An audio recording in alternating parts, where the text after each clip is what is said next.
என்னிடம் ஜோதிடம் கேட்க வந்த ஒரு இளம் பெண், கல்யாணம் ஆகாத பெண் சொன்னார், நான் பழகி பார்த்து ஒரு 6 மாதம் அப்புறம் தான் அவரோட கல்யாணம் பண்ணி கொடுத்தனம் பண்ணுவேன். அந்த மாதிரிலாம் நடக்காதுன்னா எனக்கு அப்படி தான் வேணும். சரி, கல்யாணம் ஆனப்புறம் அவர் முன்னே பின்ன நடந்துட்டேன்னா நான் பேசாமல் டைவர்ஸ் பண்ணிட்டு வந்துடுவேன் அப்படின்னு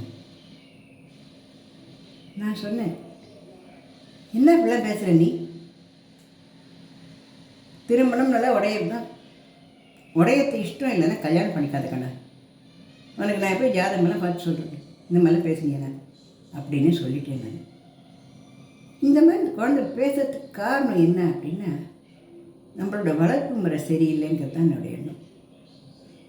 அம்மா காரமாக இருக்குது, எனக்கு குழம்பு சாதம் வேண்டாம் அப்படின்னு 7 வயசில் கத்திர போது பலான்னு ஒரு அறை வச்சு நெய் விட்றேன், விஷி வாய் ஒட்டி போடணும். இப்போ ஸ்கூல் போகணும், இல்லைன்னா ஸ்கூல் போகக்கூடாது. டீச்சர்ஸ் சொல்லிவிடுவேன், மக்கள மாட்டாங்க. நம்ம அம்மா மிரட்டினது இல்லை.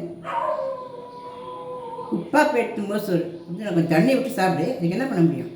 சாப்பாடு வேஸ்ட் பண்ணலாமா? உழவனோட ஒரு துளி ரத்தம் அதில் தான் இருக்குது, உங்கள் அப்பாவோட உழைப்பு அதில் தான் இருக்குது, என்னோடய உழைப்பு அதில் தான் இருக்குது, தெரியுமா?